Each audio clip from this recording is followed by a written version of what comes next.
నువ్వు విశ్వాసిగా మారిపోతే ఎంతటి లాభం ఉందంటే రోమపత్రిక 8వ అధ్యాయం మొదట వచ్చిన ఒక మాట అంటున్నాడు చూడండి.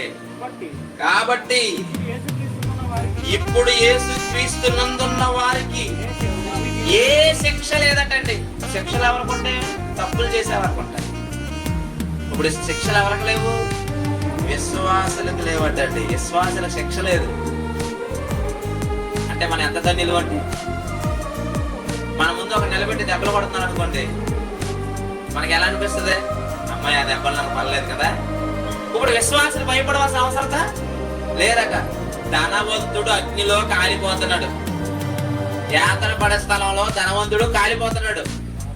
లాజరు ఏం చేస్తాడు? అక్కడ నెమ్మది పొంది అమ్మాయ నేను హ్యాపీగా ఉన్నాను. ఒకసారి ఊహించుకోండి ఎంత బాగుంది. ఇద్దరు కరోనా టెస్టులు చేసారు, ఒకరికి పాజిటివ్ వచ్చింది, ఇంకొకరికి నెగిటివ్ వచ్చింది. ఇప్పుడు ఎవరు ఊరు పీల్చుకుంటారు? వైరస్ లో అమ్మాయ నాకు ఈ జబ్బు అంటుకోలేదు. ఎంత బాగుంది.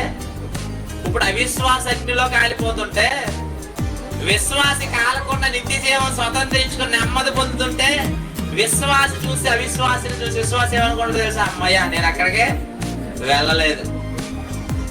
ఎంత బాగుంది. అలాంటి స్థితిని ఇప్పుడు ఎవరు కలిగిస్తారంటే విశ్వాసికి యేసు కలిగిస్తారట. నిజమే కదా. మనల్ని ఎంత ఓదార్చుతున్నాడు, ఎంతగా నిలబెడుతున్నాడు, ఎంతగా ప్రేమిస్తున్నాడు. అలాంటి యేసుని విడిచిపెట్టి లోకాన్ని ఎందుకు వెంబడించడం? మనం లోకాన్ని ఎందుకు అంతగా ప్రేమించడం? మనం తప్పు కదా.